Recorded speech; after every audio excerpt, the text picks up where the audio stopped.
So definitely ನನಗಂತೂ ತುಂಬ inspiration ಬಂದಿದೆ. ನಾನು ನನ್ನ ತಂಡದೊಡನೆ ನೆಕ್ಸ್ಟ್ ಯುಗಾದಿ ಇವೆಂಟ್ ಅನ್ಸುತ್ತೆ, ಅದಕ್ಕೆ ಡೆಫಿನೆಟ್ಲಿ ಡ್ಯಾನ್ಸ್ ರಿಯಾಲಿಟಿ ಶೋ ಇದ್ರೆ, ನಾನು ದೀಪಕ್ ಅವ್ರ ಮುಖ ನೋಡ್ತಾ ಇದ್ದೀನಿ, ಡ್ಯಾನ್ಸ್ ರಿಯಾಲಿಟಿ ಶೋ ಇದ್ರೆ ನಾನು ಡೆಫಿನೆಟ್ಲಿ ನನ್ನ ತಂಡ ಜೊತೆ ರಿಜಿಸ್ಟರ್ ಮಾಡ್ತಾ ಇದ್ದೀನಿ. ನೀವು ಮಾಡಿ ಅಂತ ನಿಮ್ಮನ್ನೆಲ್ಲ ಎನ್ಕರೇಜ್ ಮಾಡ್ತಾ ಇದ್ದೀನಿ.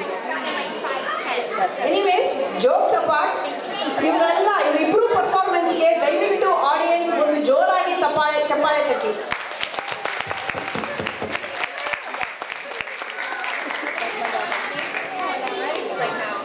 ಇಲ್ಲಿಗೆ ನಮ್ಮ dance reality show ಮುಕ್ತಾಯಗೊಂಡಿದೆ.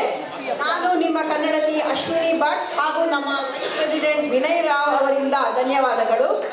Hope you all enjoyed it. Next ನಮ್ಮ ಸಿಂಗಿಂಗ್ ರಿಯಾಲಿಟಿ ಶೋಗೆ ಎಲ್ಲರೂ ತಯಾರಾಗಿ, ಆದರೆ ಅದಕ್ಕಿಂತ ಮುಂಚೆ ಇನ್ನೊಂದು ಗ್ರೂಪ್ ಪರ್ಫಾರ್ಮೆನ್ಸ್ ರೆಡಿಯಾಗಿ ನಿಂತಿದ್ದಾರೆ. ಈ ಗ್ರೂಪ್ ಪರ್ಫಾರ್ಮೆನ್ಸ್ ನಿಮಗೆಲ್ಲರಿಗೂ ಗೊತ್ತಿರ್ಬೋದು, ವೆರಿ ಎನರ್ಜೆಟಿಕ್ ಗ್ರೂಪ್. ಸೊ ಇವರು always they create some sort of party performance. ಒಂಥರ ಸ್ಟೇಜ್ ಮೇಲೂ set the stage on fire. ನಾನಂತೂ ಇವ್ರ ಪ್ರತಿ ಪರ್ಫಾರ್ಮೆನ್ಸ್ಗೂ ನಾನು ಕೆಳಗಡೆ ಡ್ಯಾನ್ಸ್ ಮಾಡಿದ್ದೀನಿ. ಇವಾಗ ನಮ್ಮ ವಿನಯ್ ಅವರು ಕೂಡ ಪ್ರಭುದೇವ ಆಗಿಬಿಟ್ಟಿದ್ದಾರೆ. So he will also be dancing Parimala ಅವ್ರ ಜೊತೆ.